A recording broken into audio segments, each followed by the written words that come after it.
बिस्मिल्लाहिर्रहमानिर्रहीम। अस्सलाम वालेकुम वरहमतुल्लाह। मैं हूं मुफ्ती बिलाल अहमद कादरी। आप देख रहे हैं रूहानी बुक्स यूट्यूब चैनल और हमारा फेसबुक का पेज मुफ्ती बिलाल अहमद कादरी।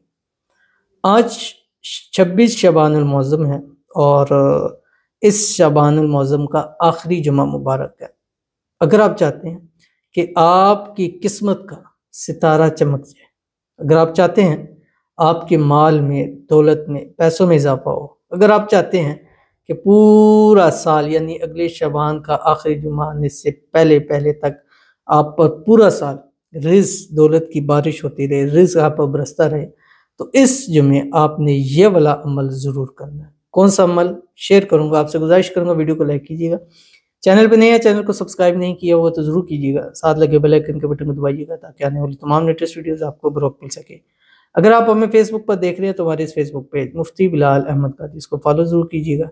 इजाज़त के लिए कमेंट में अल्लाह लिखिएगा और ख़ास इजाज़त के लिए इस वीडियो को जस्ट लाइक आपने ज़रूर करना है। अमल पर जाते हैं, लेकिन साथ साथ दुआ भी करते हैं क्योंकि दुआ ज़रूरी होती है और दुआ ही वो ताकत है जिससे बड़े बड़े काम संवर जाते हैं।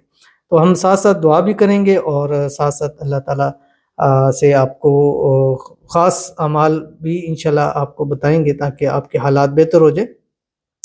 तो आपका काम ये होता है कि आप दुआ पर आमीन कहते हैं, वो ज़रूर कहा करें। और अल्हम्दुलिल्लाह पहले नहीं लेकिन अब जो जो देख रहा हूँ लोग आमीन कहते हैं और अल्हम्दुलिल्लाह पॉजिटिव रिस्पांस आता है। तो लिखते हैं, लिखा भी ज़रूर करें या ज़ुबान से दिल से आमीन कहें। और अगर आप अपने लिए भी कराना चाहते हैं तो कमेंट लिखा करें। जो कमेंट्स लिखते हैं अल्हम्दुलिल्लाह उनके लिए दुआ की जाती है, तो आप लिखें तो इंशाल्लाह ज़रूर आपके लिए दुआ की जाएगी। और आज की जो हमारे पास दुआ है, कहते हैं कि ज़ाती मकान और किसी का मोहताज ना बनाए, सिर्फ अल्लाह का मोहताज बनाए, आप ये भी दुआ करते हैं। तो इनके लिए दुआ करते हैं, अल्लाह ताला इनको अपना ज़ाती घर, ज़ाती मकान अता फरमा दे। अल्लाह ताला गैब से असबाब पैदा फरमा दे कि इनका अपना मकान हो जाए, घर हो जाए। सारी रुकावटें भी अल्लाह ताला दूर फरमा दे। अल्लाह ताला इनको मोहताजी से महफूज फरमाए, हर किस्म की मोहताजी से इनको दूर फरमाए और अल्लाह ताला इनको बेहिसाब रिज़्क़ बेतहाशा दौलत अता फरमाए। अल्लाह ताला इनको सेहत वाली, तंदुरुस्ती वाली, ईमान वाली, आफ़ियत वाली लंबी ज़िंदगी अता फरमाए। अल्लाह ताला इनके हालात को बेहतर कर दे और अल्लाह ताला अपने ख़जानों से इनको बेहिसाब नसीब फरमाए। आमीन सुम्मा आमीन या रब्बुल आलमीन।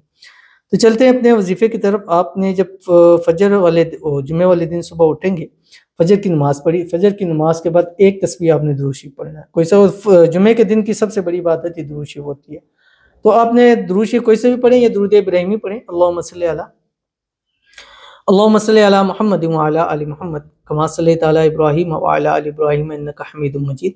अल्लाहुम्मा बारिक अला मुहम्मद व अला आलि मुहम्मद कमा बारकता अला इब्राहीम व अला आलि इब्राहीम इन्नका हमीदुम मजीद। उसके बाद आपने एक तस्बीह इस्तिग़फ़ार पढ़नी, अस्तग़फ़िरुल्लाह अस्तग़फ़िरुल्लाह अज़ीम रब्बिग़फ़िर वरहम व अंता खैरुर राहिमीन, ये पढ़नी है। उसके बाद आपने सारा दिन चलते फिरते उठते बैठते मगरिब की आज़ानों से 15 मिनट पहले तक आपने ये चलते फिरते उठते बैठते पढ़ना। वुज़ू बेवुज़ू हर हाल में इसको पढ़ सकते हैं, ख़वातीन इसको पढ़ सकती हैं। पढ़ने के बाद मगरिब से 15 मिनट पहले फिर एक तस्बीह दुरूद शरीफ पढ़ें, इस्तिग़फ़ार पढ़ें, अल्लाह ताला से दुआ कीजिएगा। तो पढ़ना क्या है आपकी स्क्रीन के ऊपर आ रहा है, बिस्मिल्लाहिर्रहमानिर्रहीम, काफ हा या ऐन साद हामीम ऐन सीन क़ाफ फसयक्फ़ीकहुमुल्लाह व हुवस समीउल अलीम। बस ये चलते फिरते उठते बैठते ज़ुबान से दिल से पढ़ें, खुला पढ़ें पढ़ें पढ़ें, जितना कम से कम मिनिमम 500 टाइम पढ़ें और ज़्यादा जितना पढ़ेंगे इंशाल्लाह फ़ायदा होगा। तो ज़रूर इस पर अमल कीजिएगा। मिलते हैं इंशाअल्लाह अज़ीज़ फिर किसी नेक्स्ट वीडियो के अंदर, तब तक के लिए अल्लाह हाफ़िज़।